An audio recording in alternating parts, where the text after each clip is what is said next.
வாழ்க வையகம், வாழ்க வையகம், வாழ்க வளமுடன். குரு வாழ்க, குருவே துணை. சிந்தனையை, உடல் நலத்தை சீரமைத்து ஓய்வித்த குருவே அன்பே, வாழ்க வளமுடன். இப்போ நாம் நேற்று 5 ஓட்டங்களை பார்த்தோம். இரத்த ஓட்டம், வெப்ப ஓட்டம், காற்றோட்டம், உயிரோட்டம், காந்த ஓட்டம். இது எப்படி நமக்குள்ள மாறுபடும் அப்படிங்கிற ஒரு முக்கியமான விஷயத்தை இன்றைக்கி நம்ம தெரிஞ்சுக்கலாம். இப்போ நம்ம காலையில் எழுந்திரிச்ச உடனே பார்த்திங்கன்னா நல்ல சமநிலையில் இருப்போம். தெளிவான சிந்தனைகள், தெளிவான மன ஓட்டங்கள் எல்லாம் அப்படியே ஒரே அமைதியான ஃப்ரீக்வன்சியில் நல்லா இருக்கும்.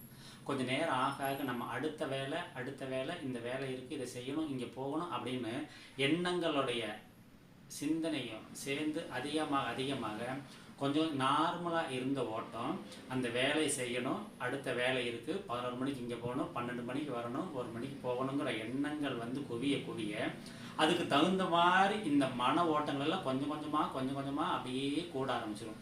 ஒரு ஸ்டேஜில் ஒரு வேலையை விட்டுட்டோன்னாலோ அல்லது சொன்ன டயத்துக்கு போக முடியல அப்படின்னு நினச்சாலோ பார்த்திங்கன்னா ஒரே பரபரப்பு, படபடப்பு.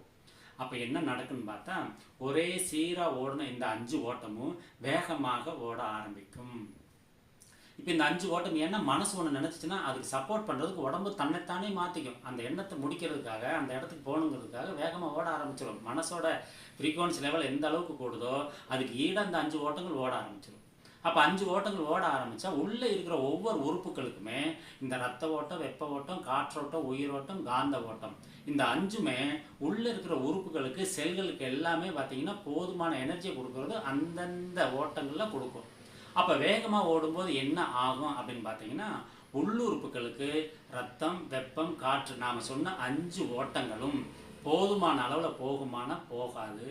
ஏன்னா வேகம் அதிகரிக்கும் போது என்ன நடக்குன்னு பார்த்தீங்கன்னா உள்ள அந்த எனர்ஜியை கொடுத்து அடுத்த ஊருக்கு போய் ஒரு சமநிலையில் இருக்கக்கூடிய நிலை மாறி வேகம் பரபரப்பாக ஓட போகும்போது என்ன ஆகுன்னு பார்த்தீங்கன்னா உள்ளே போய் எனர்ஜியை கொடுத்து சுற்றி வர்றதுக்கு வாய்ப்பில்லை. அப்போ என்ன ஆகுன்னு பார்த்தீங்கன்னா உள்ளுறுப்புகளுக்கு சரியாக அந்த 5ல் ஏதாவது ஒன்று குறைபட்டாலும் அங்கேருந்து வெளியேறக்கூடிய கழிவுகள் என்ன ஆகுன்னு பார்த்தீங்கன்னா தேங்க ஆரம்பிச்சிடும். அப்போ ஒவ்வொரு உறுப்புகளையும் அங்கங்கே தேங்க ஆரம்பிக்கிறதா என்னென்னு பார்த்தீங்கன்னா இந்த ஓட்டத்தில் தடை ஏற்பட்டு என்ன நடக்குன்னு பார்த்தீங்கன்னா நோயாக மாற ஆரம்பிக்கும். அதனால் இன்றைய பதிவு இப்போ நோய் எப்படி ஆரம்பிக்கணும்னு சொல்லியிருக்கிறோம்.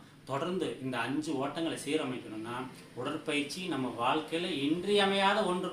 அதில் மனவளக்கல பயிற்சி அவ்வளோ முக்கியம், ஒரு சிறப்புமிக்க பயிற்சி. அதனால் இதனுடைய தொடர்ச்சியை நாளை பார்க்கலாம். எல்லாம் வல்ல இறையர்களின் குருவர்களை வாழ்த்தி வணங்கி இதோட தொடர்ச்சி நாளை சந்திப்போம். வாழ்க வையகம், வாழ்க வையகம், வாழ்க வளமுடன்.